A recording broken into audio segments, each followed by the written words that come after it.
चाहते हो कि आने वाले दिनों में दिल्ली की गद्दी पर राहुल गांधी प्रधानमंत्री बन के बैठे तो उसकी शुरुआत हरियाणा से करो, यहां से कांग्रेस की सरकार बनाओ। जम्मू कश्मीर में इलेक्शन हो रहा है, वहां भी कांग्रेस पार्टी गठबंधन की सरकार बनने जा रही है। हरियाणा में भी कांग्रेस की सरकार बनने जा रही है। आने वाले कुछ महीने में महाराष्ट्र और झारखंड का भी रिजल्ट आ जाएगा, तो आप देखिएगा ये भाजपा की सरकार दो बैसाखियों पे टिकी है। एक बैसाखी का नाम है नीतीश बाबू, दूसरे का नाम है चंद्र बाबू।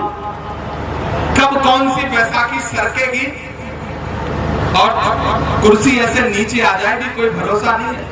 आजकल प्रधानमंत्री जी के चेहरे पे जो तनाव है वो यूं ही थोड़ी है, रौनक गायब है, सारा मेकअप गायब है।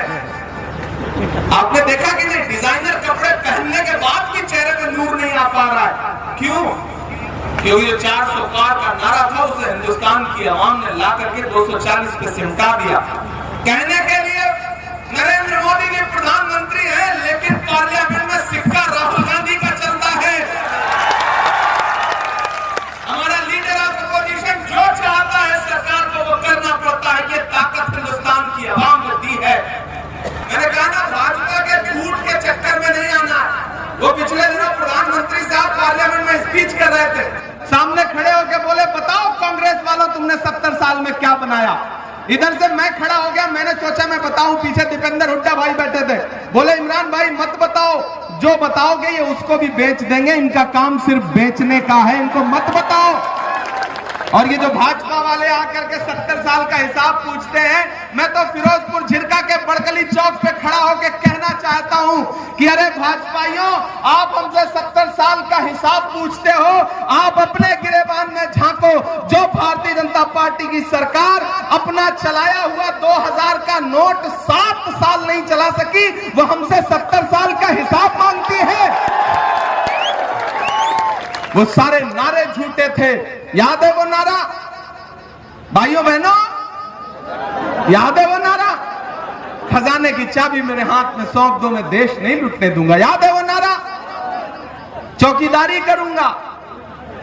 अब तो मैं पार्लियामेंट में भी खड़ा होकर उनसे सवाल पूछता हूं कि कहां सोया है चौकीदार, कहां सोया है चौकीदार। मुझे लगना चाहिए कि मैं उसी फिरोजपुर झिरका में उसी बड़गली चौक पे खड़ा हूं जहां पिछली बार आया था। वही जोश वही जज्बा है कि कहां सोया है चौकीदार, कहां सोया है चौकीदार। विजय माल्या नाक के नीचे से हो गया फरार, कहां सोया है चौकीदार, कहां सोया है चौकीदार। बहुत समझदार लोग हैं आप, नाम लेने की भी जरूरत नहीं पड़ती, चौकीदार बोल दो आप तुरंत समझ जाते हैं कि किसकी बात हो रही है। अच्छा, जब भी चौकीदार की बात होती है तो जो गुजरात से मेहमान आए हैं उनकी आंखों में एक अलग तरह की चमक आती है, क्योंकि वो ज्यादा करीब से चौकीदार को जानते हैं कि कहां सोया है चौकीदार, कहां सोया है चौकीदार। अगली जो लाइन आने जा रही है ना, उसका शोर दिल्ली तक जाना चाहिए कि कहां सोया है चौकीदार, कहां सोया है चौकीदार। खट्टर ने कर डाला हरियाणा का पंटाधार। ये बिना सुने ही ताली बजाना, बिना मांगे वोट दे रही है। इतने मोहब्बत वाले लोग हैं ना कि इनके सामने अपील करने की भी जरूरत है। फिर से सुना रहा हूं, पहले सुनिए फिर ताली बजाइए कि कहां सोया है चौकीदार, कहां सोया है चौकीदार। खट्टर ने कर डाला हरियाणा का पंटाधार, कहां सोया है चौकीदार, कहां सोया है चौकीदार। गैस सिलेंडर की कीमत भी 1000 के पार, कहां सोया है चौकीदार, कहां सोया है चौकीदार। ये चाय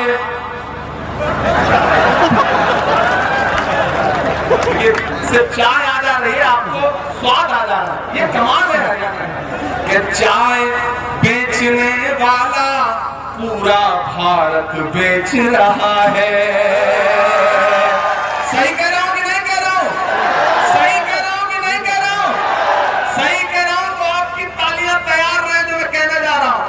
कि चाय बेचने वाला पूरा भारत बेच रहा है, इसी काम में हासिल उसे महारत बेच रहा है।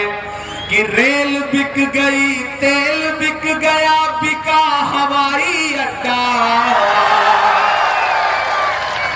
ताली अगली लाइन में बजा दी, एडवांस पेमेंट चल रहा है। ये मोहब्बत है आपकी, सलाम करता हूं।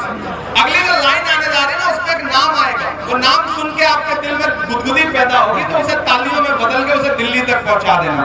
कि रेल बिक गई, तेल बिक गया, बिका हवाई अड्डा। तैयार है ना? कि रेल बिक गई, तेल बिक गया, बिका हवाई अड्डा। सब कुछ बिकता देख के खुश है अपने जेपी नड्डा। के जनता महंगाई की मारी, जनता महंगाई की मारी करती हाहाकार। कहाँ सोया है चौकीदार, कहाँ सोया है चौकीदार। फिरोजपुर झिरका वालों, ये इलेक्शन मोहम्मद खान से मोहब्बत दिखाने का इलेक्शन तो है ही, लेकिन ये इलेक्शन इस बात का भी इलेक्शन है कि अपनी आंखों में वो मंजर रखो कि जब भाजपा की सरकार 10 साल पहले आई थी तो उसने क्या क्या वायदे किए थे। लेकिन इसी सिंधु बॉर्डर पे, हरियाणा और दिल्ली के बॉर्डर पे बैठे हुए 700 किसान, उनके सरों पे भाजपाई पुलिस की बरसती हुई लाठियां आप सबकी जहन में है। उसे याद रखो, कीमत तो बहुत बढ़ गई शहरों में धान की, लेकिन विदा न हो सकी बेटी किसान की। मौका मिला तो लोगों ने कुर्सी के वास्ते तस्वीर ही बिगाड़ दी हिंदुस्तान की। ये इलेक्शन उन किसानों पर बरसी हुई लाठियों के बदला लेने का इलेक्शन है।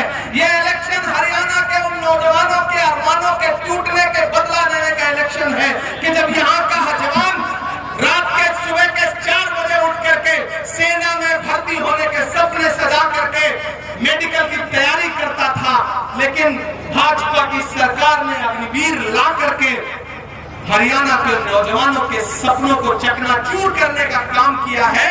इस बात का बदला लेने का इलेक्शन है। प्रधानमंत्री जी नारा देते हैं बेटी बचाओ बेटी पढ़ाओ, लेकिन याद रखो हरियाणा वालों कि ये नारा देने वाली भाजपा पार्लियामेंट से महज 500 मीटर की दूरी पर जंतर मंतर है।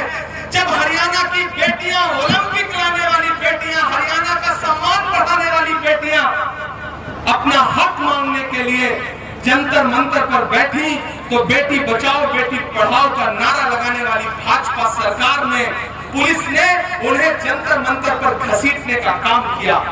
प्रधानमंत्री जी ने लाल किले की प्राचीर से नारा दिया, भाषण दिया कि हमें बेटियों के उत्थान के लिए, महिलाओं के उत्थान के लिए बात करनी है। और जिस दिन 15 अगस्त को वो लाल किले की प्राचीर से भाषण दे रहे थे, उसके महज 2.5 घंटे बाद उनके गृह राज्य गुजरात में बिल्किस के दोषी जेल से छोड़ करके माला पहना के सम्मानित किए जा रहे थे। ये है भाजपा के बेटी बचाओ बेटी पढ़ाओ नारे का सच।